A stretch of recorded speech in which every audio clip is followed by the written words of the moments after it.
Hello friends, मैं हूं Jaya Ghosh and welcome to my channel learn mathematics with Jaya Ghosh.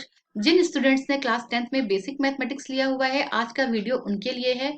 इस video में आपको कंप्लीट सोल्यूशन मिल जाएगा अपने बेसिक के क्वेश्चन का। सिर्फ एक ही वीडियो है। इसी वीडियो में मैंने पार्ट ए और पार्ट बी दोनों को सॉल्व किया है, तो एक सिंगल वीडियो में आपको पूरे पेपर का सोल्यूशन मिल जाएगा। तो स्टूडेंट्स, इस वीडियो को अपने फ्रेंड्स को भी शेयर कीजिए जिन्होंने बेसिक मैथमेटिक्स लिया है और जिनको क्वेश्चन पेपर का कंप्लीट सोल्यूशन चाहिए। तो चलिए अब क्वेश्चन पेपर को सॉल्व करना स्टार्ट करते हैं। और अगर अभी तक आपने चैनल को सब्सक्राइब नहीं किया है तो सब्सक्राइब कर लीजिए and don't forget to press the bell icon about latest update and latest info about this channel. Thank you very much. So this question paper is for class 10th mathematics for basic students who of basic maths, sample question paper for the assessment year 2020-2021। ठीक है। Total marks जो होंगे वो 80 marks का paper आएगा। Duration आपकी जो होगी वो आपकी 3 आवर्स की होगी। इस पूरे क्वेश्चन पेपर में आपके दो पार्ट हैं, part A and part B. Part A और पार्ट बी दोनों में इंटरनल चॉइसेस हैं। अब देखो, पार्ट ए जो है इसमें भी दो सेक्शंस हैं, सेक्शन 1 सेक्शन 2। सेक्शन ए में जो है वो आपके very short answer type question आए हुए हैं। इसमें no objective questions, only very short answer type questions. तो आपको क्वेश्चन को सॉल्व करना है, कंप्लीटली सॉल्व करना है।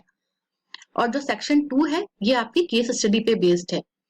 तो इस सेक्शन 2 में आपके 4 केस स्टडीज हैं। सबके लिए हर एक केस स्टडी में 5 ऑब्जेक्टिव टाइप क्वेश्चन दिए गए हैं, जिनमें से कोई 4 के आपको आंसर देने हैं। तो ये देखो कि सेक्शन 1 में टोटल जो क्वेश्चंस है वो आपके 16 क्वेश्चंस हैं, जिनमें की 5 क्वेश्चंस में आपको इंटरनल चॉइसेस मिली है। सेक्शन 2 में आपके 4 केस स्टडीज हैं और हर एक केस स्टडी में आपको 4 क्वेश्चन को सॉल्व करना है। तो ये आपके हो गए 16। तो सेक्शन 1 में 16 क्वेश्चन, सेक्शन 2 में 16 क्वेश्चन, टोटल आपके 32 क्वेश्चन हैं जो कि आपको पार्ट ए के लिए सॉल्व करने हैं।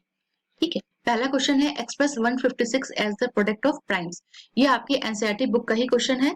तो 156 का प्राइम फैक्टराइजेशन कर दो। देखो यहाँ पे मैंने किया हुआ है 156 का प्राइम फैक्टराइजेशन, और 156 को प्रोडक्ट ऑफ प्राइम नंबर्स के रूप में लिख दो। तो 156 is equal to 2 into 2 into 3 into 13। तो this is your required answer. Question number 2, write a quadratic polynomial sum of whose zeros is 2 and product is -8। देखो, तो यहाँ पे हमें सम ऑफ द जीरोस दिया हुआ है और प्रोडक्ट ऑफ द जीरोस दिया हुआ है।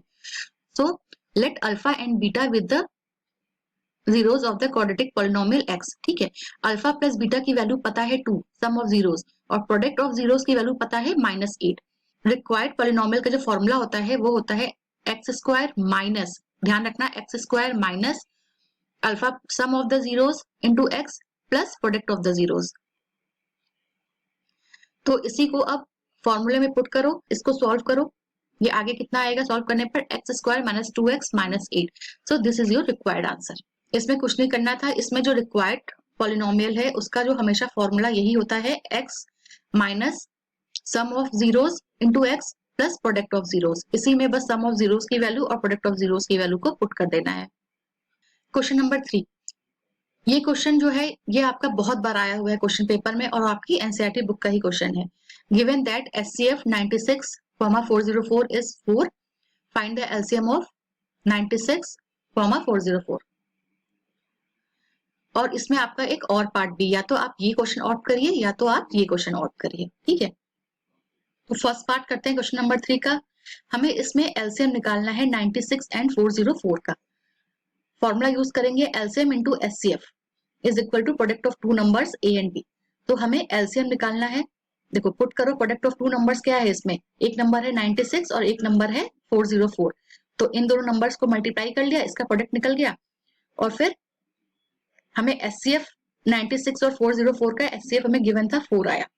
फॉर्मूला में पुट करो और आंसर निकाल दो। और अब बात करते हैं इसके और पार्ट की। State the fundamental theorem of arithmetic, ये है इसका और पार्ट। तो ये ऐसी कुछ चीजें हैं जो कि आपको एज इट इज लर्न करनी पड़ेगी, क्योंकि यहाँ पे स्टेटमेंट में हम लोग कोई चेंजेस नहीं कर सकते हैं। तो ये आंसर आप यहाँ से देख लेना और इसको एज इट इज लर्न करके लिख दो। मैंने एग्जाम्पल में 42 लिया है, आप एग्जाम्पल में 35 दे सकते हो। तो 35 के फैक्टर कितना हो जाएगा, 5 इंटू 7। ठीक है। Question number 4, on comparing the ratios of coefficient find out whether the pair of equations is consistent or not। देखो, हमें दो इक्वेशंस दिए हुए हैं, दो लीनियर इक्वेशंस दिए हैं और हमें पता लगाना है कि ये इक्वेशन कंसिस्टेंट है या नहीं।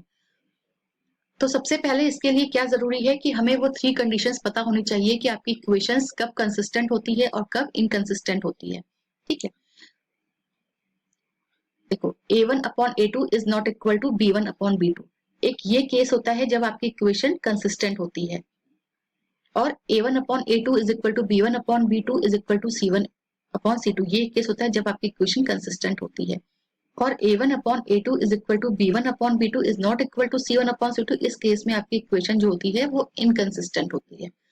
तो सबसे पहले जो दो इक्वेशन दी हुई है वहां से a1 b1 c1 की वैल्यू निकालो, a2 b2 c2 की वैल्यू निकालो, लाइक दिस। ये यहाँ पे मैंने इसको निकाला हुआ है, यहाँ पे a1 b1 c1 की वैल्यू, a2 b2 c2 की वैल्यू मैंने निकाली हुई है। अब यहाँ से a1/a2 b1/b2 c1/c2 की वैल्यू को निकाल लो। देखो a1/a2 is equal to 1/3, b1/b2 is equal to -2/4 है।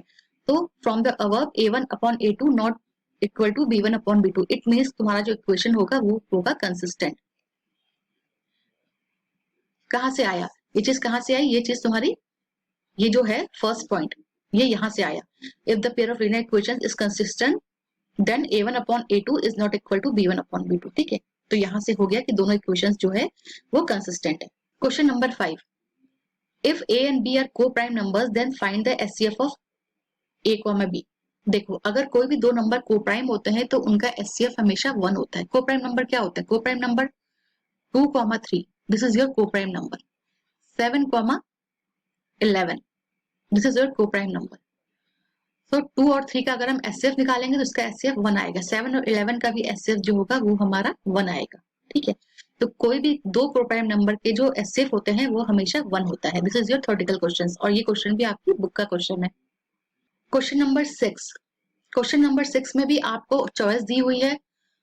फर्स्ट और सेकंड क्वेश्चन में से आप कोई भी क्वेश्चन को ऑप्ट कर सकते हैं। मैंने यहाँ पे दोनों क्वेश्चन के सोल्यूशन को किया हुआ है। Find the area of a sector of a circle with radius 6 centimetre, radius 6 centimetre if the area of the sector is 60 degree. और हमें ये कहा है कि पाई की वैल्यू 22/7 ही लेनी है। ओके, देखो area of sector of the circle का फॉर्मूला जो होता है वो होता है θ/360 इंटू पाई आर स्क्वायर। तो हमें थीटा की जो वैल्यू है वो पता है 60 डिग्री, क्वेश्चन में दी हुई थी, और आर की जो वैल्यू है वो भी पता है, वो है 6। फॉर्मूला में पुट करो, आंसर निकाल दो। बेसिकली ये है कि इसके लिए आपको फॉर्मूला पता होना चाहिए। तो सबसे शॉर्टकट तरीका है कि अब तो सैम्पल पेपर पे रिलीज हो गया है, तो अब आप लोग सारे फॉर्मूले को एक पेपर पे लिखो और जहां पे भी पढ़ाई करते हो वहां पे आगे इसको पेस्ट कर दो, ताकि वो फॉर्मूला आपकी आंखों के सामने हमेशा रहे। ओके, क्योंकि देखो इस क्वेश्चन को करने के लिए फॉर्मूला का याद होना बहुत जरूरी था। विदाउट फॉर्मूला ये क्वेश्चन नहीं हो सकता, और बहुत ही इजी क्वेश्चन है, बहुत ही सिंपल तरीके से हो गया, सिर्फ फॉर्मूला में पुट करने की दे दी थी। A horse tied to a pole with 28 metre long rope, find the perimeter of the field where the horse can graze, take pi is equal to 22/7। ये क्वेश्चन भी आपकी एनसीईआरटी की बुक का है, उसमें आपसे एरिया पूछा था, इन्होंने आपसे यहाँ पे पेरीमीटर पूछ लिया, तो क्वेश्चन और भी ज्यादा आपका इजी हो जाता है। देखो हमें यहाँ पे निकालना है कि पेरीमीटर ऑफ द फील्ड क्या है। हॉर्स जब भी बंधा होता है हमेशा वो सर्कुलर मूव करता है, तो ये हमें दिया हुआ है 28 मीटर, और हमें जो है इसका सर्कमफेरेंस निकालना है। ठीक है, हमें ये आर दिया हुआ है, आर इज इक्वल टू 28 और हमें सर्कमफेरेंस निकालना है। तो perimeter of the field is equal to circumference of a field, और circumference of the field is equal to 2 pi r. तो हमें यहाँ पे आर की वैल्यू पता है 28 मीटर, फॉर्मूला में पुट करो, आंसर निकाल दो, 176 मीटर इसका आंसर हो जाएगा। So perimeter of the field is 176 metre. Okay, है ना इजी क्वेश्चन, बहुत इजी क्वेश्चन आए हुए हैं। ये क्वेश्चन आपकी सिमिलर ट्रायंगल का है। क्वेश्चन नंबर 7 सेज, ये क्वेश्चन आपकी सिमिलर ट्रायंगल का क्वेश्चन है। तो question number 7 says in a given figure DE parallel to BC, DE जो है वो बीसी के पैरेलल है। ADE is equal to 70 degree, BAC is equal to 50 degree. ADE आपका ये वाला, ये आपका हो जाएगा 70 डिग्री दिया है, और BAC ये दिया हुआ है आपका 50 degree. Then angle BCA, BCA means हमें ये वाले एंगल की वैल्यू पूछिए। देखो जब DE पैरेलल टू BC, उस केस में अगर ADE 70 है तो ये वाला एंगल, ठीक है, ये वाला एंगल भी आपका 70 डिग्री हो जाएगा, सिमिलर ट्रायंगल के फॉर्मूला से, सिमिलर ट्रायंगल के कॉन्सेप्ट से। देखो अब अगर ये 70 है, ये 50 है, तो एंगल सम प्रॉपर्टी से हम लोग ये वैल्यू निकाल देंगे। ये वैल्यू कितनी आएगी, ये आएगी आपकी 180 minus 70 degree minus plus 50 degree. Okay, 180 minus 120 degree is equal to 60 degree. Means AED इसकी वैल्यू आ गई आपकी 60 डिग्री की। अब जब ये 60 है तो सिमलेट एंगल के फॉर्मूले से आपकी ये वैल्यू भी 60 डिग्री हो जाएगी। It means BCA is equal to AED। यहां से आपका BCA की वैल्यू 60 डिग्री आ गई। क्वेश्चन 7 का ये और पार्ट देखते हैं। In the given figure AD is equal to 2 centimetre, BD is equal to 3 centimetre, AE is equal to 3.5 centimetre and AC is equal to 7 centimetre. Is DE parallel to BC। देखो ये solve होगा आपका converse of BPT theorem से।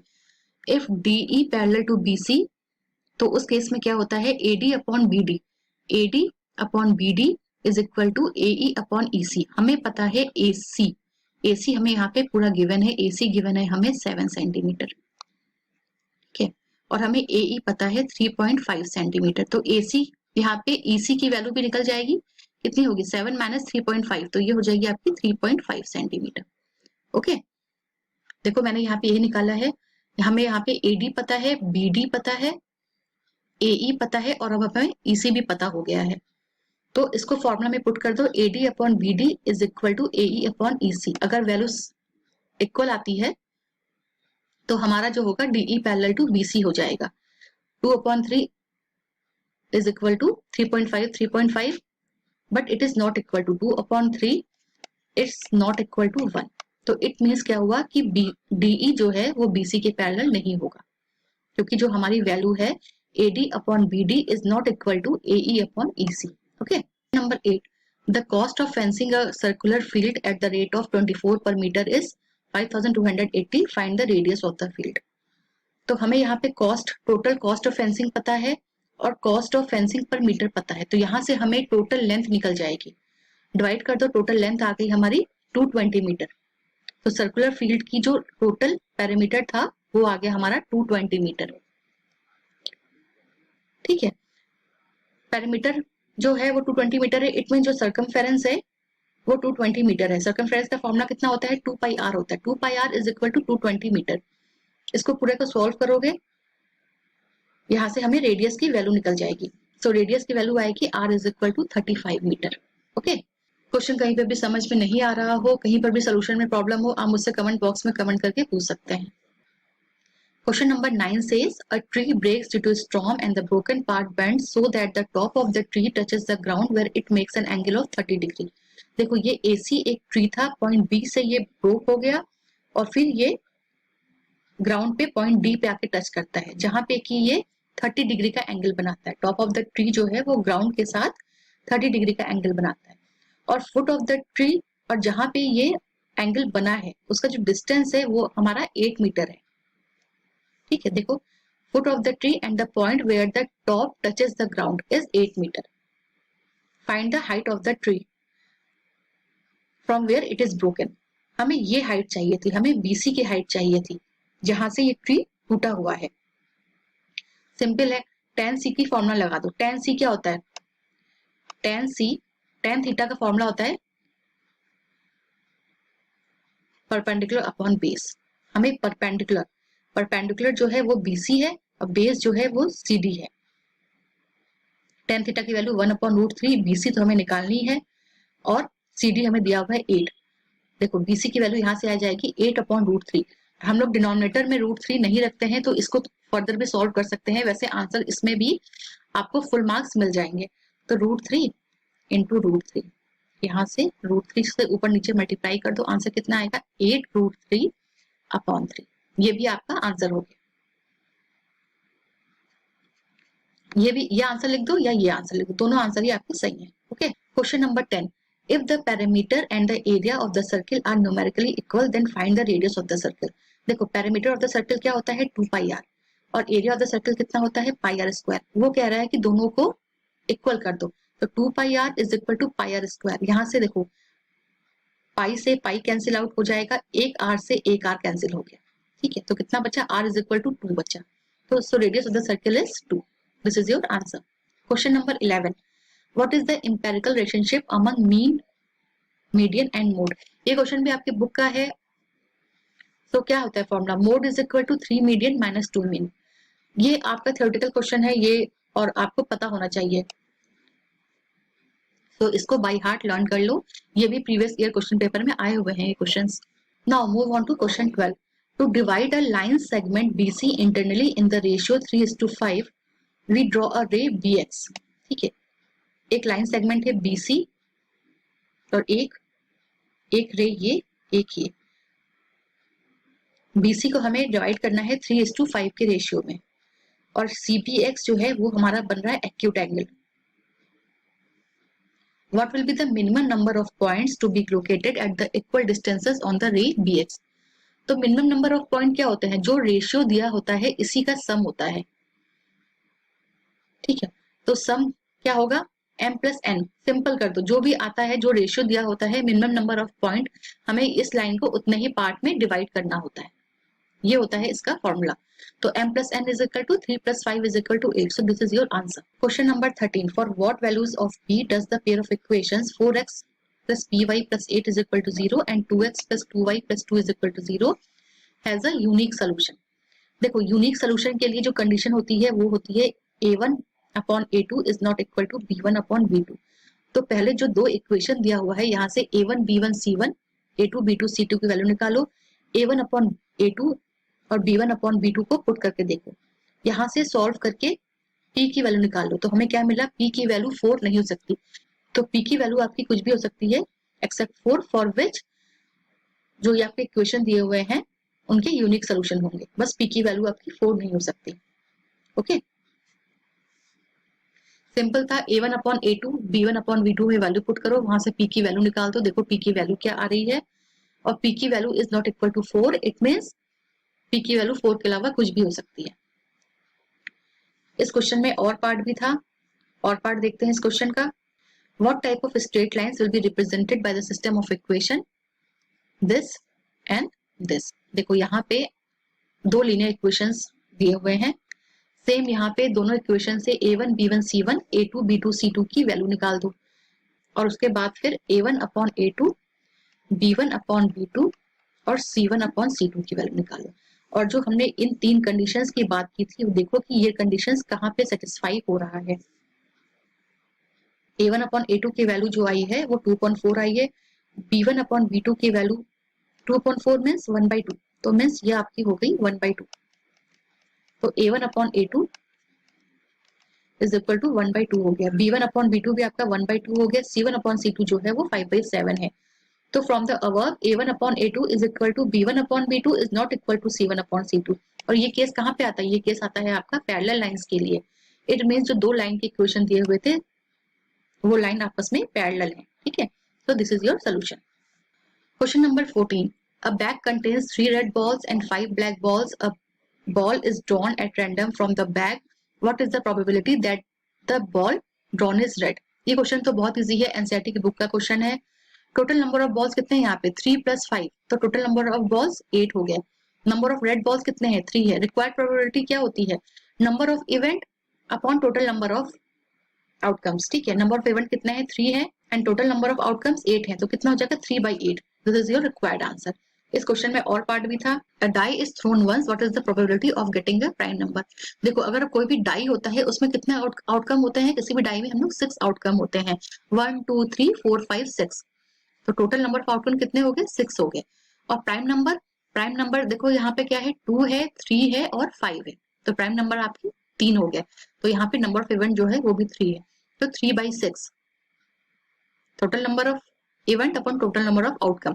3/6 answer कितना आया, 1/2। This is your required answer for this question. Okay, question number 15 says a tower stand vertically on the ground from a point on the ground which is 15 metre away from the foot of the tower। देखो, यहाँ पे AB जो है वो एक tower है, और point C, ground में कोई एक पॉइंट है, पॉइंट C जो है वो फुट ऑफ द टावर से 15 मीटर दूर है, और एंगल ऑफ एलिवेशन जो है वो है 60 डिग्री का। Okay, find the height of the tower, हमें AB की लेंथ निकालनी है। यहाँ पे भी क्या लगेगा, tan C। tan C क्या होता है, tan थीटा का फॉर्मूला क्या होता है, tan theta is equal to perpendicular upon base. देखो, परपेंडिकुलर कितना है, AB है, बेस जो है वो CB है, और हमें C की वैल्यू पता है 60 डिग्री। फॉर्मूला में पुट कर दो, tan 60 is equal to AB upon CB।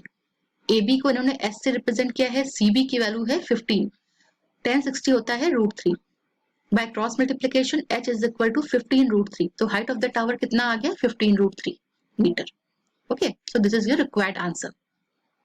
Question number 16, probability of an event E plus probability of the event not E is, ये हमेशा 1 होती है। ये आपके एनसीईआरटी बुक का क्वेश्चन है, प्रीवियस ईयर में भी ये क्वेश्चन आया हुआ है। तो P E plus P not E ये हमेशा 1 के इक्वल होता है। Okay, this is your answer. अब हम लोग चलते हैं सेक्शन 2 की तरफ। सेक्शन 2 में आपका 4 केस स्टडीज हैं और हर एक केस स्टडीज के साथ 5 क्वेश्चंस हैं, जिनमें से कि हमें 4 क्वेश्चन करने हैं और सारे क्वेश्चंस आपके एमसीक्यू फॉर्म में दिए हुए हैं। चलो देखते हैं कैसे होंगे सेक्शन बी के questions. Section 2, case study based questions are compulsory, attempt any 4 sub parts from each questions, each questions carries 1 mark. Okay, तो क्वेश्चन नंबर 17 में भी 4 क्वेश्चन करने हैं, 18 के लिए भी 4 क्वेश्चन करने हैं, 19 के लिए भी हमें 4 करने हैं, क्वेश्चन 20 के लिए भी हमें 4 करने हैं। तो यहाँ पे 16 क्वेश्चन है फॉर 1 मार्क्स ईच, तो आपको ये 16 मार्क्स यहाँ से सिक्योर करने हैं। चलो देखते हैं कैसे होगा। Question number 17, mathematics teacher of A school took her class 10th standard students to show Red Fort. It was a part of their educational trip. The teacher had interest in its history as well. She narrated the facts of Red Fort to the student. Then the teacher said, in this monument one can find combination of solid figures. There are 2 pillars. कहाँ है pillar? एक pillar ये रहा, ये pillar, और एक pillar ये रहा। There are 2 pillars which are cylindrical in shape. Also 2 domes. 2 domes at the corner. एक डोम ये और एक डोम आपका ये रहा, एक डोम आपका ये रहा, एक डोम आपका ये रहा। Okay, which are hemispherical. 7 smaller domes at the centre. देखो काउंट करो, 1 2 3 1 2 3 4 5 6 7, तो ये 7 स्मॉल डोम है एट द सेंटर। ठीक है, अब हम लोग देखते हैं कि क्वेश्चन कैसे होंगे और क्वेश्चन क्या पूछा है इस केस स्टडी के ऊपर। पहला क्वेश्चन है, how much cloth material will be required to cover 2 big domes each of radius 2.5 metre. 2 big domes, 2 big domes हमने कहाँ देखा था? 2 बिग डोम था यहाँ पे आपके ये, यहाँ पे मैंने येलो हाईलाइट किया है। इस 2 बिग डोम्स को हमें हमें कपड़े से कवर करना है, तो पूछ रहा है कि कितना कपड़ा लगेगा, और ये दोनों डोम जो है ये आपके हेमिस्फेरिकल है। Area of material required is equal to 2 into area of 1 dome. Hemispherical का फॉर्मूला क्या होता है? Area of hemisphere 2 pi are square, और यहाँ पे तो 2 है तो 2 into 2 pi are square is equal to 4 pi are square, और हमें आर की वैल्यू दी हुई है 2.5, वैल्यू पुट कर दो, और हमें पाई की वैल्यू 22.7 है, उसकी वैल्यू भी पुट कर दो, इसको सॉल्व करो 78.57, so 78.57 your option B is correct. Write the formula to find the volume of the cylindrical pillar. Volume, यहाँ पे सिर्फ आपको फॉर्मूला लिखना है कि वॉल्यूम ऑफ द सिलेंडर क्या होता है। वॉल्यूम ऑफ द सिलेंडर होता है पाई आर स्क्वायर एच, तो ये आपका ऑप्शन ए इज करेक्ट। ये यहीं से क्लियर होगा, कितना इजी था, सिर्फ आपको वॉल्यूम ऑफ द सिलेंडर का फॉर्मूला पता होना चाहिए। तो जैसा कि मैंने कहा कि आप लोग फॉर्मूला चार्ट बनाइए और फॉर्मूला अब लर्न करना स्टार्ट कर दीजिए। Question number 3, find the lateral surface area of the 2 pillars if the height of the pillar is 7 metre and radius of the base is 1.4। Lateral surface area of the pillar क्या होता है? ये होता है आपका 2 pi R H, और हमें 2 pillars की लेटरल सरफेस एरिया निकालना है। It means 2 into 2 pi R H, कितना हो गया 4 पाई आर एच। आर की वैल्यू हमें पता है, बेस कितना है 1.4 मीटर, और हाइट हमें पता है 7 मीटर। पाई के लिए 22/7 यूज करना, फॉर्मूला में पुट करो, आंसर निकाल दो 123.2 मीटर, तो option B is correct. Okay, question बहुत इजी थे, सिर्फ फॉर्मूला बेस्ड क्वेश्चन है, ये क्वेश्चन हो जाएंगे। Question number 4. How much is the volume of a hemisphere if the radius of the base is 3.5 meter? Volume of hemisphere, अब देखो ये फॉर्मूला भी 2/3 पाई आर क्यूब, ये होता है आपका वॉल्यूम ऑफ हेमिस्फेयर का फॉर्मूला। हमें रेडियस दिया हुआ है 3.5, फॉर्मूला में पुट करो, आंसर निकाल दो। 1 स्टेप क्वेश्चन था बस ये, तो option D is correct. So this is your answer. Question number 5. What is the ratio of the sum of volumes of 2 hemisphere of radius 1 centimeter each to the volume of the sphere radius 2 centimeter? Okay. Volume of 2 hemisphere upon volume of sphere. तो volume of hemisphere का formula क्या होता है? 2/3 पाई are cube. अभी हमने ऊपर वाले question में भी देखा, और हमें निकालना है वॉल्यूम ऑफ 2 हेमिस्फीयर। और वॉल्यूम ऑफ स्फीयर क्या होता है? 4/3 पाई आर क्यूब। ठीक है, आर के लिए वॉल्यूम ऑफ हेमिस्फीयर के लिए आर की वैल्यू हमें पता है 1 है, और यहाँ पे आर की वैल्यू हमें 2 पता है। फॉर्मूला में पुट करो, आंसर आएगा हमारा 1/8। So the ratio between volume of hemisphere and volume of sphere is equal to 1:8। ठीक है, यहाँ से ये आ गया। फॉर्मूला में पुट किया हमने, रेडियस की वैल्यू जो कटना था वो कट गया। ओके, देखो यहाँ से पाई कट गया, 4/3 से 4/3 कट गया, ये 1/8 रहा। तो हमारा आंसर आ गया 1:8। तो ये आपकी पहली केस स्टडी हो गई, और उसके ऊपर 5 क्वेश्चन दिए हुए थे, वो हमने कर लिया। अब बढ़ते हैं नेक्स्ट केस स्टडी की तरफ। Question number 18, class 10th students of secondary school in Krishna Nagar have been allotted a rectangular plot of a land for gardening activity sapling। ये छोटे वाले जो हैं ग्रीन कलर की, ये आपकी सैपलिंग है। Sapling of gulmohar are planted on the boundary at a distance of 1 meter from each other। There is a triangular grassy lawn in the plot as shown in the figure। ये triangular PQR जो है, ये triangular grassy plot है। The students are to sow the seeds of flowering plant of the remaining area of the plot। ठीक है, जो ये blank area है व्हाइट वाला, यहाँ पे आपको फ्लावर्स प्लॉट करने हैं, सीड्स लगाने हैं यहाँ पे आपको। इसका part A, consider A as the origin. What is the coordinate of A? Origin का कोऑर्डिनेट क्या होता है? देखो ये बोल रहा है कि ए जो है ये ओरिजिन है। देखो जो ए कह रहा है, ये कह रहा है ओरिजिन है, तो ओरिजिन का कोऑर्डिनेट हमेशा 0,0 होता है, तो option C is correct. What is the coordinate of P? देखो पी के लिए कोऑर्डिनेट पूछ रहा है। कोऑर्डिनेट हमेशा कैसे लिखते हैं हम लोग? x, y, abscissa comma ordinate के फॉर्म में लिखते हैं। तो x पे कहाँ है? x पे ये आया है, कोऑर्डिनेट है 4, और y पे कितना है? 0, 1, 2, 3, 4, 5, 6। तो कितना हो जाएगा? 4,6। So option A is correct. Okay, आगे बढ़ते हैं। सेम क्वेश्चन 2 की तरह है। What is the coordinate of r? R के लिए कोऑर्डिनेट देखो, एक्स पे कितना आएगा? एक्स पे आएगा 6, एक्स पे ये 6 है, और आर कितना आएगा इसमें? देखो 0, 1, 2, 3, 4, 5। आर पे कितना आया? 5। तो कोऑर्डिनेट कितना हो गया? 6,5। सो option A is correct. Question number 4, what is the coordinate of D? D point कहाँ पे? डी पॉइंट आपका यहाँ पे है। तो देखो यहाँ पे 10, ये 11, 12, 13, 14, 15, 16। ठीक है, तो पहले हम लोग क्या लिखते हैं? एब्सिसा लिखते हैं, तो 16, और डी के लिए वाई एक्सिस कितना है? 0 है, तो कोऑर्डिनेट ऑफ डी कितना हो गया? 16,0। Option A is correct. Next है, what are the coordinate of P if D taken as the origin? देखो ये क्वेश्चन थोड़ा सा ट्रिकी कर दिया है। अब हमें डी को ओरिजिन करना है। देखो डी अगर ओरिजिन होगा, ठीक है, अगर हम डी यहाँ पे लेंगे, तो डी के लेफ्ट हैंड साइड की जो वैल्यू होती है वो हमेशा नेगेटिव होती है, और राइट हैंड साइड की वैल्यू हमेशा पॉजिटिव होगी। तो अब यहाँ से काउंट करना स्टार्ट करो। डी को ओरिजिन लिया है, इट मीन्स डी जो है ये हमारा 0 पे है। 0 के बाद -1, -2, -3, -4, -5, -6, -7, -8, -9, -10, -11, -12। हमें पूछा था कि पी की कोऑर्डिनेट क्या होंगे, यहाँ पे आते आते हो गया -12। ठीक है, और यहाँ ये कौन सी लाइन है? ये देखो, यहाँ पे था 6, पी के लिए सेम था, यहाँ पे 6 था, तो कितना हो गया? -12,6। तो अगर हम डी को ओरिजिन ले लेंगे तो पी के कोऑर्डिनेट क्या हो जाएंगे? -12,6 हो जाएंगे। So this is your answer. Option B is correct.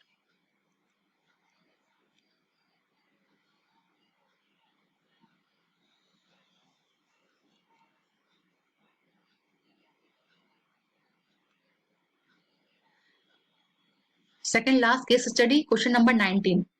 ठीक है, Rahul is studying in class 10th standard. He is making a kite to fly in it on a Sunday. Few questions are come in his mind while making the kite. Give answers to his question by looking at the figure.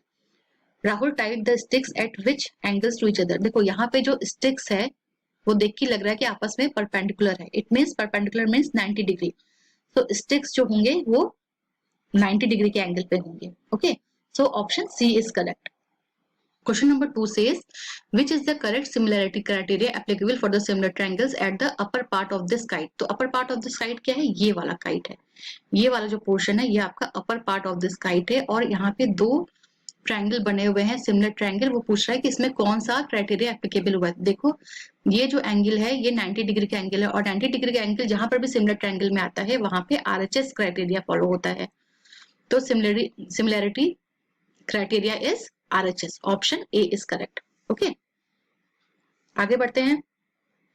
Sides of two similar triangles are in the ratio 4:9. Corresponding median of these triangles are in the ratio।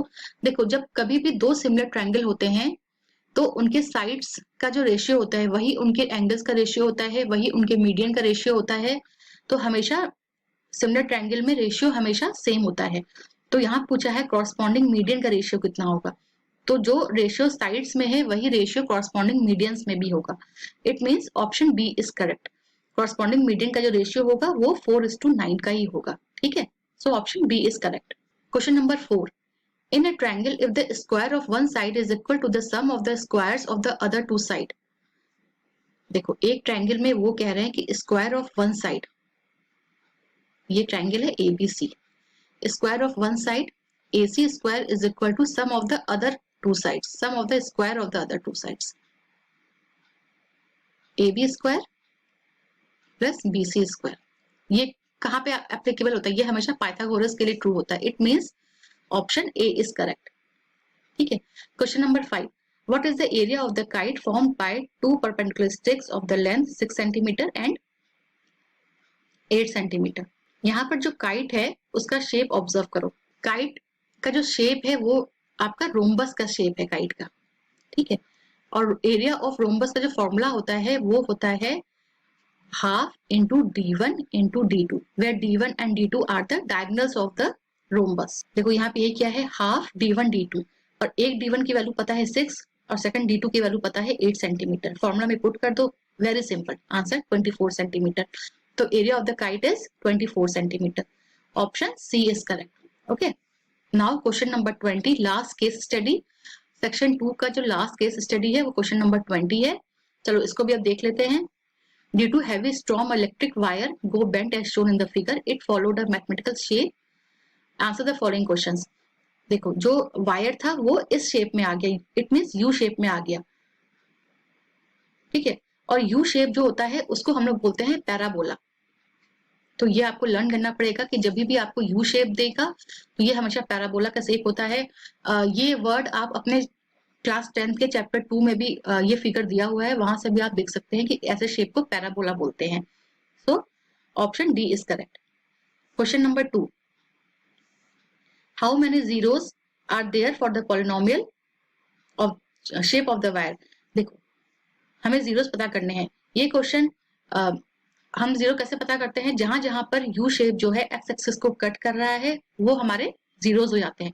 तो यहाँ पे एक यहाँ पे और एक यहाँ पे, दो जगह पे वायर ने एक्स एक्सिस को कट किया। It means there are 2 zeros. Option A is correct. Question number 3, the zeros of the polynomial are. देखो किस किस पॉइंट पे यहाँ पे कट हुआ है, पैराबोला ने एक्स एक्सिस को कट किया है। तो 3 पे कट किया है और -1 पे कट किया है। It means -1 and 3 are the zeros of the polynomial. Option B is correct. Question 4, what will be the expression of the polynomial? जो ये फिगर बना हुआ है इस पॉलिनोमियल का एक्सप्रेशन क्या होगा। देखो स्ट्रेट लाइन के लिए हम लोग जो लिखते हैं ax plus by plus c is equal to 0, ये होता है। और जब भी पैराबोला की बात होती है यहाँ पे हमेशा क्वाड्रेटिक इक्वेशन की बात होती है। तो इसका जो फॉर्मूला होता है वो होता है x square plus bx plus c is equal to 0।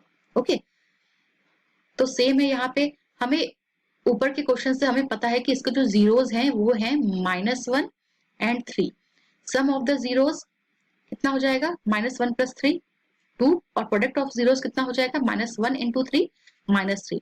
Required polynomial का जो फॉर्मूला होता है, हमने क्वेश्चन नंबर आगे भी सेक्शन ए में भी ये क्वेश्चन आया होता है, वहां पर भी देखा था, x² minus alpha plus beta some of the zeros plus product of the zeros. तो सम ऑफ द जीरोस है 2, प्रोडक्ट ऑफ द जीरोस है -3। फॉर्मूला में पुट करो x² -2x -3। पॉलिनोमियल को मतलब 0 के इक्वेट करो, x² -2x -3। It is your required answer. Now it is last question of your case study.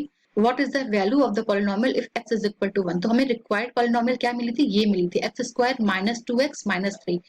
अब यहाँ पे x की वैल्यू को -1 पुट कर दो, तो -1 का स्क्वायर -2, x की जगह -1 -3, वैल्यू को पुट करो, आंसर कितना आएगा 1 + 2 -3, 3 - 3 is equal to 0। So -1 put करने पर हमें पॉलिनोमियल की वैल्यू मिलती है 0। Option D is correct. तो चलिए स्टार्ट करते हैं बी पार्ट को सॉल्व करना। आज के इस वीडियो में हम लोग बी पार्ट सॉल्व करेंगे। Question number 21, find the coordinates of the point which divides the line segment joining the point 4, -3 and 8, 5 in the ratio 3:1 internally। देखो कोऑर्डिनेट्स ऑफ पॉइंट, देखो ये जो पॉइंट है इसको मान लो ये पॉइंट ए है और ये आपका पॉइंट बी है, ठीक है, और रेशियो दिया हुआ है 3:1। It means m is equal to 3 and n is equal to 1। तो ये पॉइंट ए है, ये पॉइंट बी है, यहाँ से x1 y1 x2 y2 की वैल्यू निकाल दो।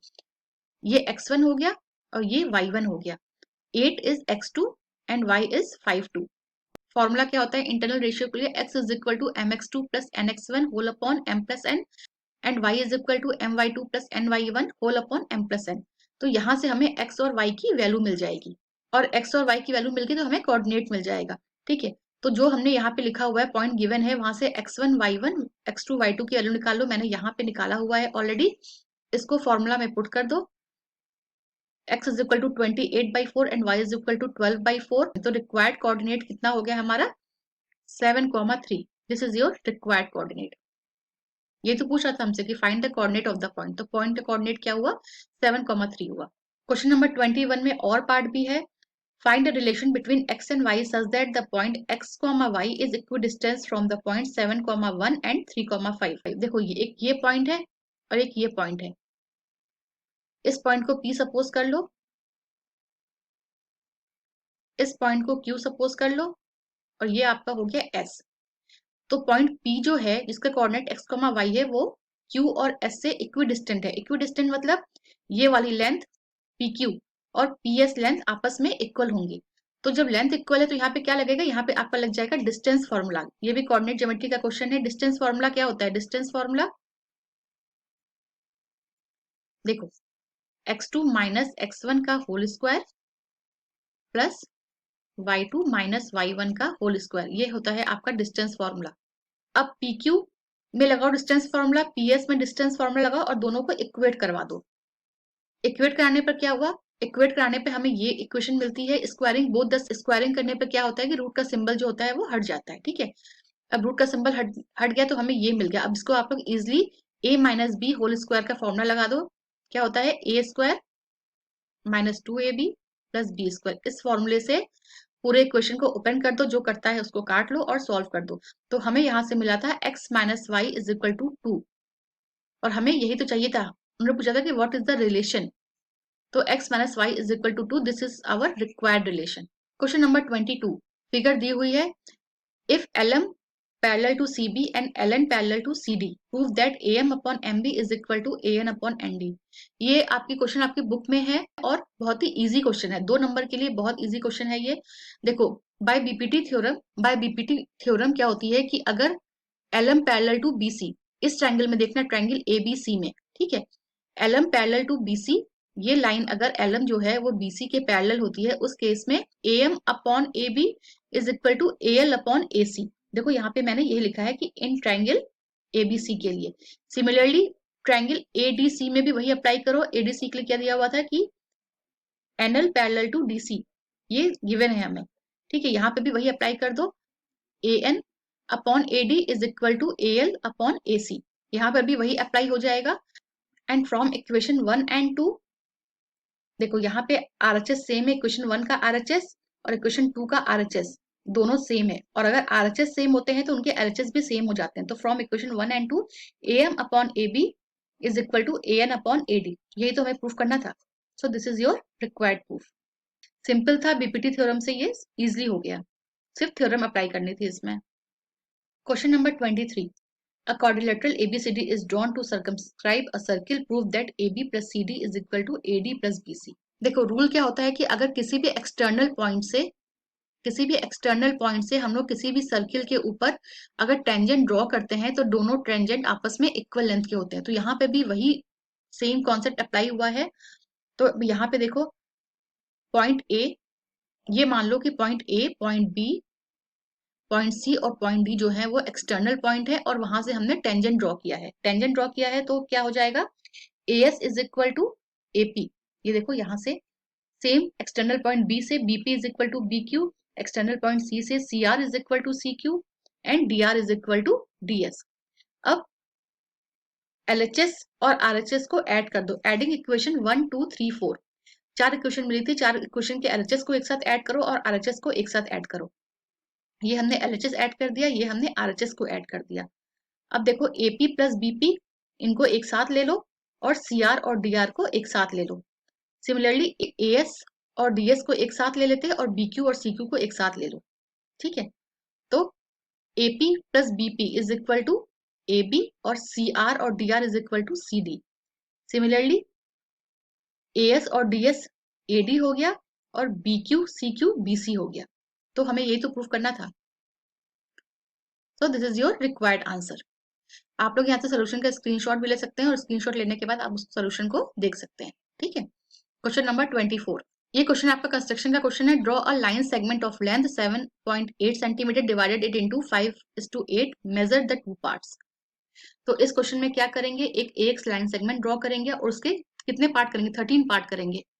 ठीक है, 5 + 8 is equal to 13 equal parts में उसको हम डिवाइड करेंगे और जो लास्ट पार्ट होगा उससे बी को कनेक्ट कर दो। देन A13B के पैरेलल एक लाइन खींच दो, AC5, ये एक लाइन ड्रॉ करो। जो C है वो AB को 5:8 में डिवाइड करता है। और अब हमसे पूछ रहा है कि AC और AB का मेजरमेंट क्या होगा। AC और AB हमें इसका मेजरमेंट पूछ रहा है। या तो आप इसको स्केल से मेजर कर लो या एक और मेथड है और वो क्या है, AC इज इक्वल टू 7.8, ये हमें टोटल लेंथ दी हुई थी और 5:13, इसको सॉल्व करोगे। देखो हमें पहले 5 पार्ट्स निकालना है, टोटल पार्ट हमारे 13 थे, तो इसको सॉल्व करोगे आंसर आएगा 3 सेंटीमीटर। इट मीन आपकी जो AC हो गई वो हो गई 3 सेंटीमीटर।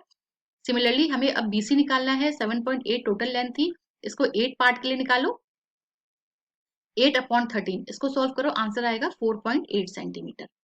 या ये कर सकते हो कि AC निकालने के बाद हमें पूरी लेंथ पता है, 7.8 सेंटीमीटर की पूरी लेंथ थी, AC आ गई हमारी 3 सेंटीमीटर, तो BC कितना हो जाएगा 4.8 सेंटीमीटर। यहाँ से भी ये लेंथ आ गई आपकी। होप ये क्वेश्चन आपको समझ में आया होगा। कंस्ट्रक्शन का क्वेश्चन है, इजी क्वेश्चन है, 2 मार्क्स में इजिली हो जाएगा और क्वेश्चन बुक से आया हुआ है। Question number 25, given 15 cot A is equal to 8, find sin A and sec A। तो हमें गिवन क्या है, 15 cot A गिवन है। यहाँ से cot A की वैल्यू निकाल दो। cot A कितना हो जाएगा, 8/15 हो जाएगा। अब cot A होता क्या है, cot A जो होता है वो tan A का उल्टा होता है। और tan A क्या होता है, tan A की अगर हम बात करेंगे तो tan A हमेशा होता है P/B, ये होता है tan A। तो cot A कितना हो जाएगा, B/P हो जाएगा। ठीक है, इट मीन्स बेस जो होगा वो 8 हो गया और परपेंडिकुलर जो हो गया वो 15 हो गया। ये हमारा होता है cot A। अब इस पे बेस फिगर ड्रॉ कर लो। देखो बेस cot A की बात करेंगे, उस केस में बेस हो गया ये, ए भी हमारा बेस हो गया और एंगल के सामने वाला हमेशा परपेंडिकुलर होता है। ठीक है, ये बेस हो गया और ये वाला परपेंडिकुलर हो गया, तो BC जो हो गया ये हमारी हो गई परपेंडिकुलर 15 की। अब यहाँ पे पाइथागोरस थ्योरम अप्लाई करके AC की वैल्यू निकाल दो। तो AC कितना हो जाएगा, AC is equal to AB square plus BC square. यहाँ पे वैल्यू पुट करो, AC square is equal to 289 के स्क्वायर और AC इज इक्वल टू हो गया 17 के। Where K is the constant, तो हम लोग कभी भी बात करते हैं तो हम लोग एक कांस्टेंट लेके चलते हैं, तो K इज कांस्टेंट, नहीं भी लोगे तब भी आंसर यही आएगा। तो अब ये कह रहे हैं कि यहाँ से अब हमें AC की वैल्यू निकल गई, AC हमारा आ गया 17 के। अब ये बात कर रहे हैं साइन A की। ठीक है, साइन A कितना होता है, परपेंडिकुलर अपॉन हाइपोटेन्यूस, ये होता है साइन ए। तो एंगल के सामने वाला perpendicular means BC upon AC। BC कितना दिया हुआ है, BC है आपका 15, 15 के अपॉन 17 की। देखो ये आ गया 15/17, तो साइन ए हो गया 15/17। नेक्स्ट ये हमसे कह रहे हैं सेक ए निकालने के लिए।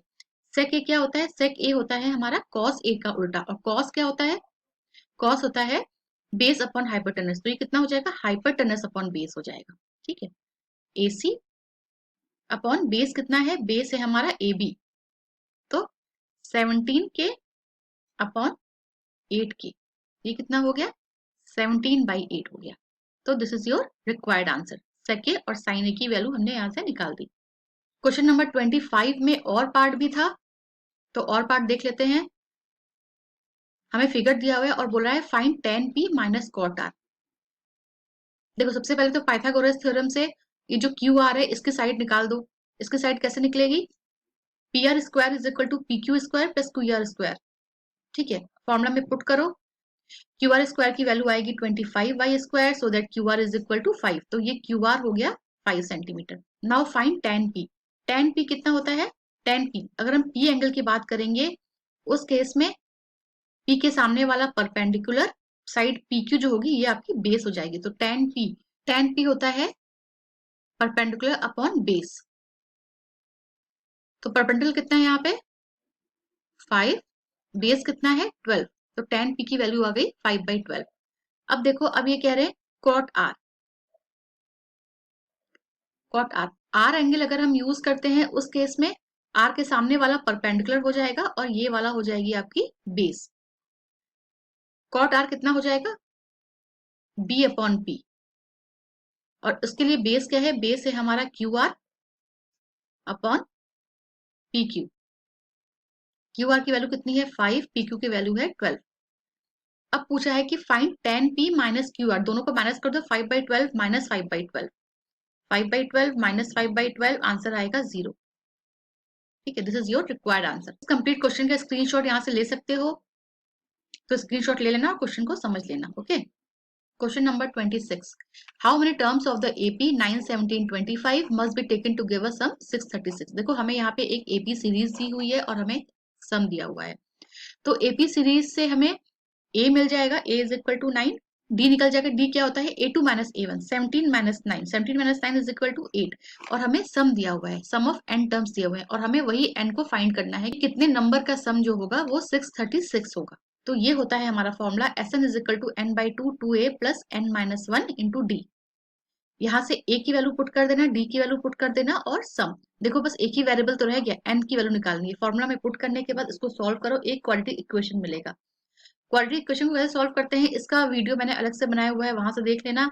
इसको फैक्टराइज करते हैं, फैक्टराइज करने के बाद हमें दो फैक्टर मिले, एक मिला 4n प्लस 53, एक मिला है 4n plus 53 is equal to 0, और एक मिला है n minus 12 is equal to 0। देखो 4n यहाँ से 4n is equal to minus 53 और n is equal to minus 53/4। तो टर्म्स जो है वो कभी भी नेगेटिव नहीं हो सकती, तो इसीलिए ये वाला तो पूरा नहीं हो सकता, इसको नेग्लेक्ट कर दो। n minus 12 is equal to 0, n is equal to 12, it means जो हमारे रिक्वायर्ड टर्म्स होंगे वो 12 होंगे। This is your required answer, n is equal to 12 था यहाँ पे। Question number 27, prove that √3 is an irrational number. आपके एनसीईआरटी के बुक में √2 का प्रूफ है, √5 का है, √11 का है, √7 का है, तो सेम एज इट इज √3 का भी होगा। जहां जहां पे आपके बुक में 2, 5, 7, 11 ऐसा कुछ दिया है वहां पे 3 कर देना। इस क्वेश्चन को हम लोग एक बार देख लेते हैं।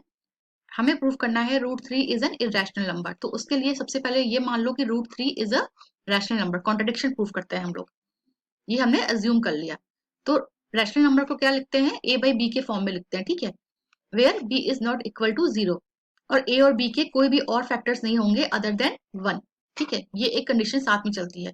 तो √3 is equal to a/b, squaring both the side, squaring करने से क्या होगा, √3 का जो सिंबल है, स्क्वायर रूट का जो सिंबल है वो हट जाएगा, 3 is equal to a square upon b square. यहाँ से ये मिला, क्रॉस मल्टीप्लाई कर दो, 3b square is equal to a square. It means 3 divides a square और 3 डिवाइड्स a। ये यहाँ से हम लोग ने ये कंक्लूजन निकाला। अब ये कह रहे हैं कि a is equal to 3c put कर दो। ठीक है, इस वाले इक्वेशन में a is equal to 3c put कर दो, तो 3b स्क्वायर a की जगह 3c, तो a स्क्वायर कितना हो जाएगा, देखो a is equal to 3c, तो a स्क्वायर कितना हो जाएगा 3c का whole square is equal to 9c square. तो 9c स्क्वायर यहीं से आया था। फिर 3 से 9 cancel out, b square is equal to 3c square. यहाँ से क्या मिला, 3 divides b square, 3 divides b। यहाँ से ये कैलकुलेशन मिला, यहाँ से ये कंक्लूजन मिला। Thus 3 is a common factor of a and b। ऊपर हम लोगों ने क्या सपोज किया था कि उसके कोई भी फैक्टर अदर देन 1 नहीं होंगे, बट यहाँ पे हमें 3 is a common factor मिल गया। ठीक है, एक के अलावा भी हमें 3 भी मिल गया common factor. This contradict the fact that a and b have no common factor other than 1। द contradiction arises by assuming that root 3 is rational, hence root 3 is irrational number। ठीक है, तो यहां से कॉन्ट्रडिक्शन हो गया कि हमारे पास ए और बी के अदर फैक्टर भी थे अदर देन 1, और वो क्या था, वो 3 था। देखो एग्जाम में जब भी ऐसे क्वेश्चंस करोगे, इस क्वेश्चन के प्रूव करोगे, वहां पे दो शब्दों का ध्यान रखना। एक तो तुम्हारे थ्योरम में, एक तो तुम्हारे प्रूफ में कॉन्ट्रडिक्शन, ऐसे वर्ड एग्जामिनर को दिखने चाहिए। इतना दिख गया तो आपको फुल नंबर मिल जाएगा। बाय एज्यूमिंग, ये दो वर्ड जो है ना, कॉन्ट्रडिक्शन, कॉन्ट्रडिक्ट, एज्यूमिंग, ऐसे वर्ड्स एग्जामिनर को दिखने चाहिए आपके थ्योरम में, आपके प्रूफ में। Okay, question number 28। To tangents TP and TQ are drawn to a circle with center O from an external point T. Prove that angle PTQ is equal to 2 angle OPQ। देखो ये T जो है ये external point है, यहाँ से दो tangent TP and TQ circle के ऊपर ड्रॉ किए गए हैं, और हमें प्रूफ करना है एंगल PTQ, इस एंगल TPQ इसके 2 टाइम्स है। ओके, देखो यहाँ पे मैंने फिगर को फिर से रिकंस्ट्रक्ट किया हुआ है। OQ को मैंने ज्वाइन कर दिया है क्योंकि OP और OQ जो है वो आपस में इक्वल है, बिकॉज बोथ आर रेडियस। अब देखो TP और TQ आपस में इक्वल होंगे क्योंकि एक्सटर्नल पॉइंट से टेंजेंट ड्रॉ किया गया है एक सर्किल पे। तो ये कॉन्सेप्ट है कि एक्सटर्नल पॉइंट से ड्रॉ किया जाएगा टेंजेंट, तो दोनों टेंजेंट आपस में इक्वल होंगे। अब ये कह रहे हैं in triangle TPQ, TP is equal to TQ क्योंकि both are tangents are equal. TQP is equal to TPQ, ये कहां से है, ये देखो यहां से आया। इक्वल क्यों, ये दोनों एंगल आपस में इक्वल क्यों हुए, ये वाला एंगल और ये वाला एंगल आपस में इक्वल क्यों हुआ, क्योंकि आइसोसेलेस ट्रायंगल बन गया। TP और TQ आपस में इक्वल थे, इसलिए TPQ जो है वो आइसोसेलेस ट्रायंगल बन गया, इसलिए एंगल TPQ और एंगल TQP ये आपस में इक्वल हो गए। ठीक है, अब इसमें अगर एंगल सम प्रॉपर्टी लगाएंगे तो हमें क्या मिलेगा, यहां से आया एंगल सम प्रॉपर्टी लगाओ, TQP is equal to TPQ plus PTQ is equal to 180 degree. ये दोनों आपस में इक्वल थे। ठीक है, तो यहाँ पे हमने लिख दिया 2 TPQ because this is isosceles triangle, plus PTQ is equal to 180। तो PTQ की वैल्यू निकाल दो, तो PTQ angle PTQ is equal to 180 minus angle 2 TPQ। ये यहां से हमें पहले इक्वेशन मिल गई। ठीक है, अब देखो ये, अब एक और कॉन्सेप्ट हम लोग देखते हैं फिगर के थ्रू। टेंजेंट और रेडियस का जो पॉइंट ऑफ कांटेक्ट होता है वो हमेशा 90 डिग्री के एंगल पे होता है। ठीक है, तो एंगल TPO या फिर एंगल TQO ये हमेशा 90 डिग्री पे होंगे। तो अब देखो एंगल OPT जो होगा ये पूरा एंगल ये आपका 90 डिग्री का है। ठीक है, क्योंकि यहाँ पे टेंजेंट और रेडियस का point of contact point P है, तो angle OPT is equal to 90 degree. OPT को हम लोग क्या लिख सकते हैं, इसको 2 पार्ट्स में लिख सकते हैं, TPQ और OPQ, हम लोग ये लिख सकते हैं। यहाँ पे मैंने यही किया है, OPT is equal to 90 degree, फिर OPT को हम लोग 2 पार्ट्स में हमने लिख दिया है, is equal to 90 degree. OPQ की वैल्यू क्या होगी, 90 माइनस TPQ। TPQ को इधर लेके आएंगे राइट हैंड साइड में, तो 90 माइनस TPQ। अब देखो जो ये इक्वेशन बनी है, इस इक्वेशन को बोथ साइड में 2 से मल्टीप्लाई कर दो, तो 2 angle OPQ is equal to 290 minus TPQ। Simplify करो, 180 माइनस 2 एंगल TPQ। अब देखो यहाँ से इक्वेशन 1 का RHS भी 180 डिग्री माइनस 2 एंगल TPQ था, इक्वेशन 2 का भी RHS 180 degree minus 2 angle TPQ है। ठीक है, तो अगर RHS इक्वल होते हैं तो LHS हमेशा इक्वल होते हैं। Therefore PTQ from equation 1 and 2, angle PTQ is equal to 2 angle OPQ। This is our proof. Question का स्क्रीनशॉट ले लेना, स्क्रीनशॉट लेके क्वेश्चन को एक बार फिर से समझ लेना। कहीं पे कोई प्रॉब्लम है तो आप मुझे कमेंट बॉक्स में कमेंट करिए, मैं उसका रिप्लाई कमेंट में कर दूंगी। Question number 29। Meena went to a bank to withdraw ₹2000। She asked the cashier to give her ₹50 and ₹100। 50 रुपए और 100 रुपए मांगे उसने 2000 रुपए के बदले में। Meena go 25 notes in all, find how many notes of ₹50 and ₹100 she received. ठीक है, तो सपोज करो कि उसने 50 रुपए के X नोट रिसीव किए एंड 100 रुपीज के Y नोट रिसीव किए। तो पहले इक्वेशन क्या बनेगी, X plus y, total number of note जो थे वो 25 थे, तो X plus y is equal to 25, ये आपकी पहली बन गई। 50 रुपीज के X नोट थे 20 और 100 रुपीज के Y नोट्स थे, और टोटल अमाउंट कितना था 2000 था, तो ये हो गई आपकी दूसरी इक्वेशन। दो इक्वेशन है, दो वेरिएबल है, इसको सॉल्व करके आंसर निकाल दो। सॉल्व कैसे करेंगे, इक्वेशन 1 में 50 से मल्टीप्लाई करो, हमें मिल जाएगा 50x + 50y is equal to 1250। दोनों इक्वेशन को, इक्वेशन 1 और इक्वेशन 3 को अब सॉल्व करना। 50y is equal to 750, y is equal to 15। तो और y की वैल्यू को किसी भी इक्वेशन में रख दो, 1 में रख दो, 2 में रख दो, वहां से हमें x की वैल्यू मिल जाएगी। x is equal to 10। It means की मीना के पास 50 रुपीज के 10 नोट्स थे और 100 रुपीज के 15 नोट्स थे। This is your required answer. ये क्वेश्चन बुक का है, इजिली सॉल्व हो जाएगा। Question number 30। A box contain 90 disc which are numbered from 1 to 90। ठीक है, एक बॉक्स में 90 डिस्क है, उसका नंबर कितना है 1 से 90 तक है। If one disc is drawn at random from the box, find the probability that it bears a 2 digit number. तो बताओ 1 to 90 में 2 डिजिट नंबर कहाँ से होंगे। ये स्टार्ट होता है हमारा 10 से, 10 11 12, इसको काउंट करते रहो 90 तक। कितना होता है ये 81, 81/90। ठीक है, फेवरेबल आउटकम कितना है 81 आया, टोटल आउटकम कितने थे 90 थे। 9 से कट करो, 9 9 से 89, 9 10 से 90, तो आंसर आया 9/10। A perfect square number. तो 1 to 90 के बीच में पहले perfect square number find out कर लो। 1 4 3 16 25 36 49 64, 64 आएगा, 64 81। This is your perfect square number. तो कितने हो गए नंबर, ये हो गए नंबर आपके 9। तो फेवरेबल आउटकम कितने हो गए 9 हो गए, और टोटल कितने थे 90 थे, तो 9/90 is equal to 1/10। This is your answer. A number divisible by 5। देखो इस केस में फेवरेबल केस 5 से डिवाइड होने वाले नंबर लिख लो 1 to 90 के बीच में। ओके, ये टोटल मैंने लिखे हुए हैं, ये आपके आए हैं 18।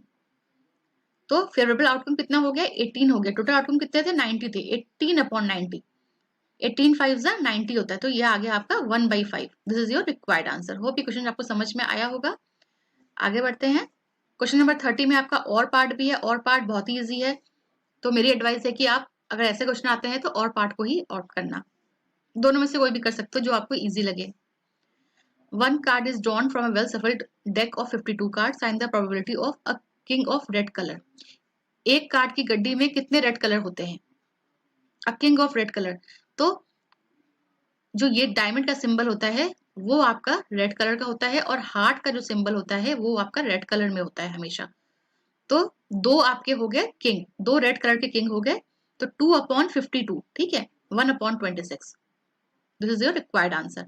देखो इस सिंबल को स्पेड कहते हैं, तो एक ताश की गड्डी में 13 ऐसे पत्ते होते हैं।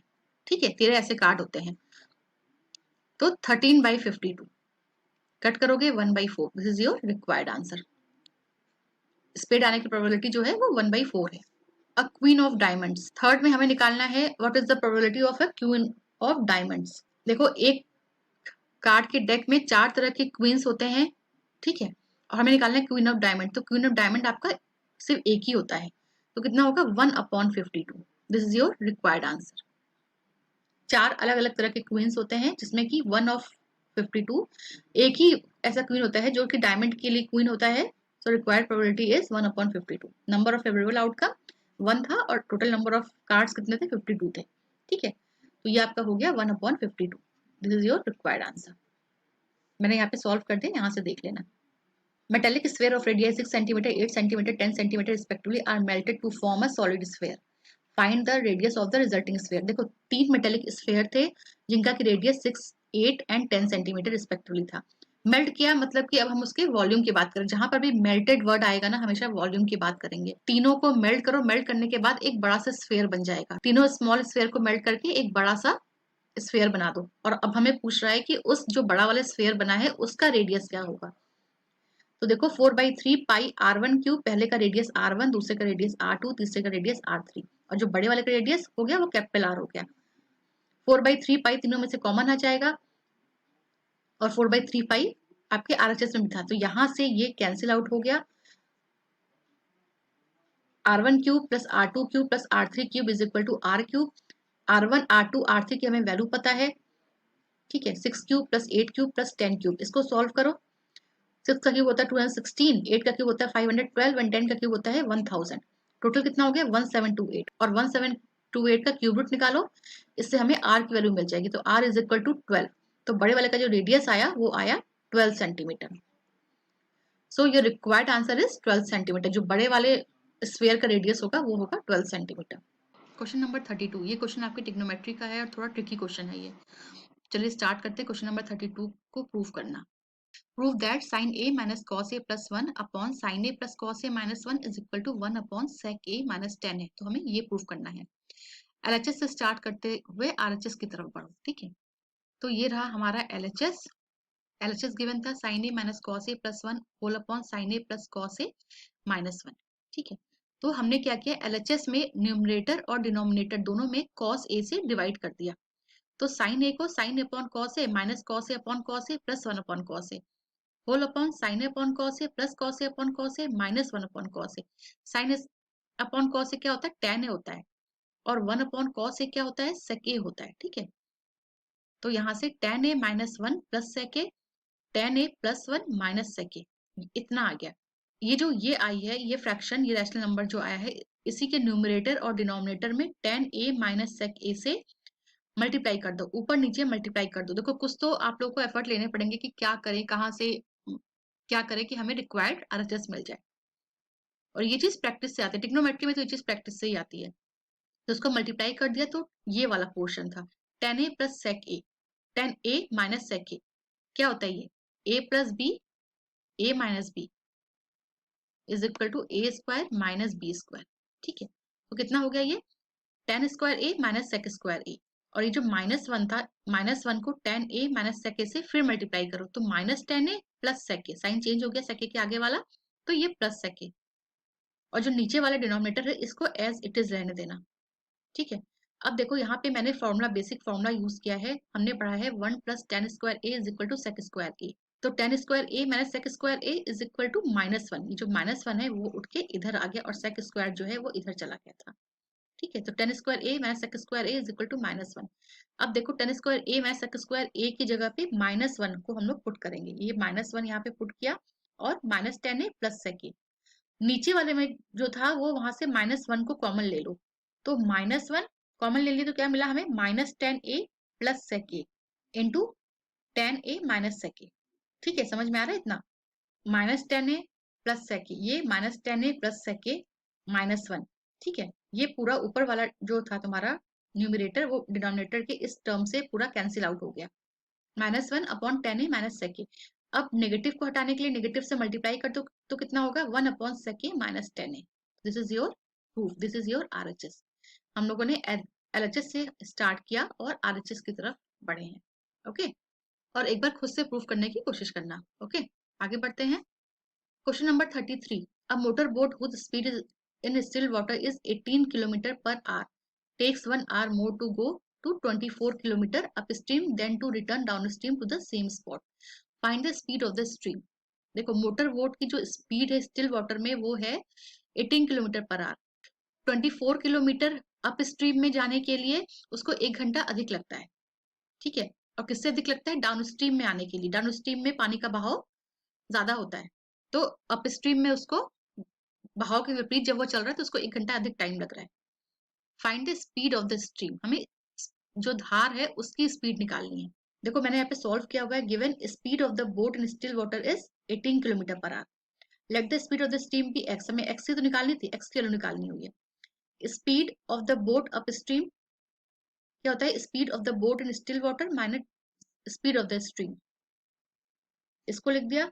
और डाउन स्ट्रीम में देखो, अप स्ट्रीम में हमेशा माइनस कर देते हैं और डाउन स्ट्रीम में हमेशा प्लस करते हैं। प्लस क्या करते हैं, बोट की स्पीड और स्ट्रीम की स्पीड ये हमेशा प्लस होती है, क्योंकि बोट जो है वो पानी के बहाव के साथ ही बह जाता है, और अप स्ट्रीम में क्या होता है कि उसके विपरीत बहता है। तो यहाँ पे हमेशा याद रखना कि अप स्ट्रीम में बहने के लिए माइनस करेंगे और डाउन स्ट्रीम में बहने के लिए प्लस करेंगे।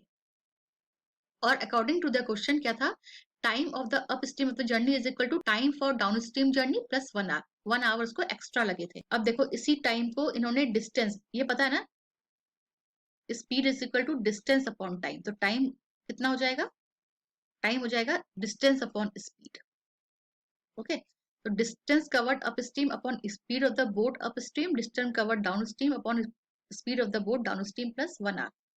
तो देखो ये गिवन था कि डिस्टेंस कवर्ड अप स्ट्रीम 18 था, स्पीड जो थी 18 माइनस एक्स थी, यहाँ पे भी 24, 18 प्लस एक्स प्लस 1 आवर।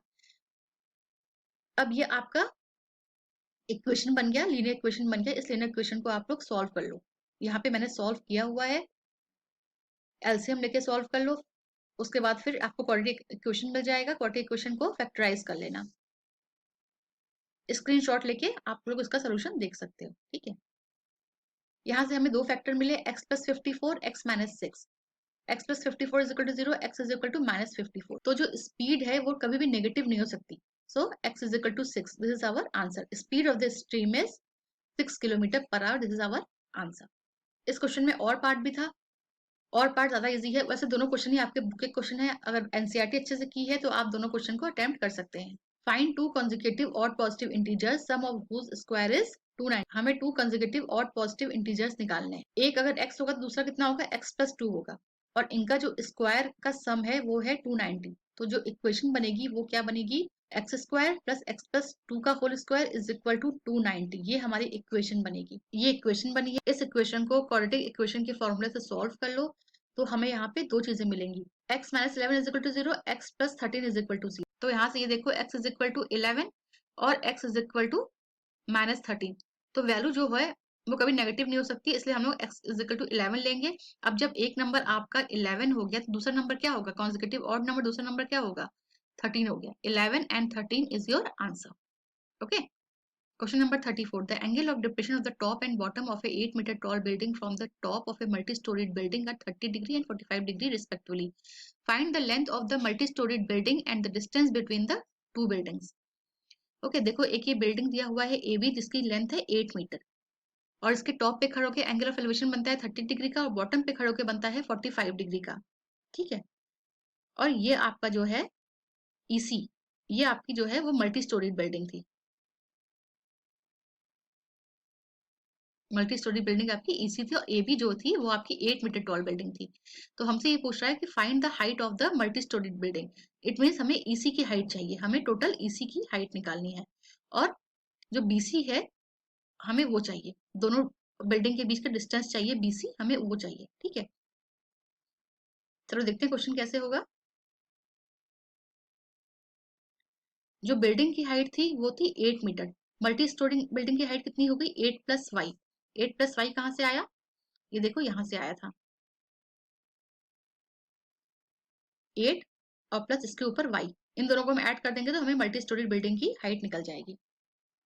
अब इसमें tan 30 लगा दो, एंगल ऑफ एलिवेशन था टॉप ऑफ द बिल्डिंग से tan 30 का, तो tan 30 is equal to DE upon AD। यहाँ से ये निकल गया, tan 45 भी लगा दो, यहाँ से ये आ गया। तो x is equal to 8 plus y. Okay. अब देखो यहाँ पे दो इक्वेशन हमें मिल गई थी, एक इक्वेशन हमारी ये रही, एक इक्वेशन हमारी ये रही। दो इक्वेशन, दो वेरिएबल इक्वेशन सॉल्व हो जाता है, हम लोग हमेशा बच्चों को यही कहते हैं। ये हमें इक्वेशन 1 से मिला था, इक्वेशन 1 को फर्दर सॉल्व करोगे, इक्वेशन 1 का है, ये है आपका इक्वेशन 1, ये आपका इक्वेशन 1 है। फर्दर सॉल्व करोगे तो ये मिलेगा, यहाँ से y की वैल्यू मिल गई। अब जो मल्टी स्टोरी बिल्डिंग की हाइट थी वो कितनी थी, 8 प्लस वाई थी ना, तो y की वैल्यू 4 आ गई, तो 8 प्लस 4 12 मीटर। टावर की जो हाइट हो गई वो हो गई आपकी 12 मीटर। और अब हमें निकालना है x, डिस्टेंस था दोनों बिल्डिंग के बीच में वो x था, तो किसी भी इक्वेशन में पुट कर दो, x की वैल्यू निकाल दो। x is equal to under root 3 into 4, 1.73 into 4, और x इज इक्वल टू 6.92। तो 6.92 आपकी दोनों बिल्डिंग का डिस्टेंस था। स्क्रीनशॉट लेके आप क्वेश्चन को फिर से एक बार देख सकते हो। क्वेश्चन नंबर 34 में और पार्ट भी है, तो चलिए देखते हैं और part. A 1.2 meter tall girl spots a balloon moving with the wind in a horizontal line at a height of 88.2 meter from the ground. The angle of elevation of the balloon from the eyes of the girl at any instant is 60 degree. यहाँ पे girl है तो angle of elevation जो है उसका वो 60 degree है। After some time जो एंगल ऑफ एलिवेशन कितना हो जाता है उसका 30 डिग्री का हो जाता है। Find the distance travelled by the balloon during this interval. तो गर्ल की हाइट दी हुई है 1.2 मीटर, और बलून जो है वो 88.2 मीटर ऊपर है ग्राउंड से, ठीक है। तो इसके लिए चलो हम लोग एक फिगर ड्रॉ कर लेते हैं। Let the initial position of the balloon be A and the final position be B, and height of the balloon कितना होगा, देखो 88.2 माइनस 1.2, तो ये 87। 88.2 जो थी वो बलून की हाइट थी फ्रॉम द ग्राउंड, और 1.2 मीटर ये था लड़की की हाइट फ्रॉम द ग्राउंड। तो उसमें से माइनस कर दो तो एक्चुअल हाइट हमें मिल गई 87 मीटर। अब tan 30 के लिए फॉर्मूला लगा दो एक बार, और tan 60 के लिए एक बार फॉर्मूला लगा दो। tan 30 का फॉर्मूला लगा के हमें क्या मिल जाएगा, हमें मिल जाएगा tan 30 अगर हम लगाएंगे तो हमें मिल जाएगा CE निकाल लेंगे वहां से, और tan 60 लगाएंगे तो उस जगह हमें मिल जाएगा CD। और हमें यही तो डिस्टेंस चाहिए था, हमें CD और CE ये डिस्टेंस चाहिए हमें। तो in triangle DE is equal to CE minus CD ये होता है। ठीक है, अब इन ट्रायंगल BEC देखो कौन सा ट्रायंगल है, BEC ये बड़े वाले ट्रायंगल में पहले इसमें tan 30 लगा दो, वहां से हमें CE की वैल्यू मिल जाएगी। CE की वैल्यू कितनी आ गई, ये आ गई। और उसके बाद फिर इन ट्रायंगल ADC इस छोटे वाले ट्रायंगल में tan 60 लगा दो। tan 60 लगाने के बाद हमें क्या मिलेगा, हमें CD की वैल्यू मिल जाएगी। और हमें निकालना है DE is equal to CE minus CD। दोनों को आपस में माइनस कर दो, माइनस करने पर क्या मिला हमें 87√3 माइनस 29√3। 29 कॉमन आ गया, 29√3 कॉमन आ गया, 3 माइनस 1 इज इक्वल टू 58√3। चाहो तो आंसर को यहीं छोड़ देना, या फिर 58 इंटू 1.73 इसको मल्टीप्लाई करके देख लो, ये आएगा 100.34। तो आपके दोनों आंसर ही सही है, या तो यहाँ पे छोड़ देना, अगर टाइम है तो इसको कैलकुलेट कर लेना, ये आंसर आ जाएगा। Okay, so this is your required answer. Question number 35. The pth, qth and rth terms of an APR, ABC respectively so that ये हमें शो करना है। देखो बेसिकली ये आपका क्लास 11th का क्वेश्चन है। क्वेश्चन जो है वो क्लास 11th की एनसीईआरटी की बुक में है, बट इन्होंने इस क्वेश्चन को 10th में भी दे दिया है। तो अभी तक का ये ऐसा क्वेश्चन है जो कि मुझे आउट ऑफ द सिलेबस लगा और मुझे थोड़ा टफ लगा। जो बेसिक मैथ्स के स्टूडेंट्स हैं उनके हिसाब से ये क्वेश्चन थोड़ा टफ है। तो देखो पीएथ की वैल्यू जो होती है वो होती है a plus P minus 1 into D. ठीक है, पीएथ टर्म की वैल्यू, क्यूएथ टर्म की वैल्यू निकाल दिया, आरएथ टर्म की वैल्यू निकाल दिया। तो ए बी सी जो है वो पीएथ क्यूएथ और आरएथ टर्म की हमने वैल्यू निकाल दी। अब ये जो इक्वेशन दिया हुआ है a q minus r plus b r minus p plus c p minus q, इसमें आप इसको पुट कर दो। यहाँ पे ए बी और सी की वैल्यू को पुट कर दो, जो काटना वटना है वो कट जाएगा। ठीक है, कटने के बाद हमें क्या मिलेगा, 0 प्लस डी इंटू 0। तो ये कटने के बाद आंसर आपका 0 आ गया। इसका यहाँ पे जो भी कटिंग करनी है वो आप देख लेना, यहाँ पे क्या कटिंग की हुई है। यहाँ पे पूरे को मल्टीप्लाई किया हुआ है, उसके बाद प्लस माइनस करके सबको कटिंग की गई है। Okay, so this is your required answer। यहाँ पे मैंने कर दिया, यहाँ पे आप स्क्रीनशॉट लेके इसको देख लेना। Last question of your basic maths paper. ठीक है, question number 36। A survey regarding the height in centimeter of 51 girls of class 10th of a school was conducted and the following data was obtained. Find the median height and the mean height। हमें median height भी निकालनी है और mean भी निकालना है using the formula. Less than 140 कितनी girls हैं, 140, 145 की 11 लड़कियां हैं। लेस देन 150 29 फिर 40, ये टेबल दी हुई है। तो जो टेबल दी हुई है सबसे पहले इस टेबल से क्लास इंटरवल निकालो। ठीक है, लेस देन 140 मतलब बिलो 140, बिलो 140 की 4 लड़कियां थी। फिर 140 टू 145, क्योंकि देखो यहाँ पे 5 का डिफरेंस है ना, तो क्लास इंटरवल में भी 5 का डिफरेंस चलेगा। तो ये देखो कि यहाँ पे हमें CF गिवन है, तो देखो लेस देन 140 मीन्स बिलो 140, और 5 का डिफरेंस है इसलिए 140 to 145, 145 to 150, 155 to 150 to 155, 155 to 160, 160 to 165। यही तक तो करना है हमें। ठीक है, और ये जो हमें दिया हुआ है ये अब हमें ये समझ लो कि ये हमें दिया हुआ है CF, ये CF होता है। और अब हमें यहाँ से फ्रीक्वेंसी निकालनी। फ्रीक्वेंसी कैसे निकलेगी, देखो ये तो 4 ही रहता है फ्रीक्वेंसी के लिए, पहला वाला तो 4 लिख दो, फिर दूसरे वाले में 11 माइनस 4 कितना हुआ, 7 हुआ। 29 माइनस 11, इसको माइनस करो कितना आएगा, 18 आएगा। तो यहाँ पे 18 हो गया। फिर 40 माइनस 29, इससे इसको माइनस करना, ये माइनस करो कितना हुआ, 11 हो गया। फिर 46 माइनस 40 6 हो गया। 51 माइनस 46 5 हो गया। तो इस तरह से हमें यहाँ पे फ्रीक्वेंसी मिल गई। ठीक है, अब जब फ्रीक्वेंसी मिल गई है, क्लास इंटरवल पता है, तो वहां से हम लोग मीडियन हाइट निकाल सकते हैं। तो देखो n की जो वैल्यू थी वो थी हमारी 51, तो n/2 कितने हो गए, 25/5 हो गई। अब यहाँ से ये देखो कि जो मॉडल क्लास होगा वो क्या होगा, 25.5 कहाँ पे आ रही है वैल्यू, 25.5 आपकी यहाँ पे आएगी 140 5 to 150 के बीच में आएगी। सो this is your median class. अब यहाँ पे एल पता है, एफ पता है मीडियन क्लास का। देखो एफ कितना है, देखो यहाँ से फ्रिक्वेंसी कितनी, फ्रिक्वेंसी 18 है। तो ठीक है, इस मीडियन क्लास के लिए फ्रिक्वेंसी हमारी 18 है।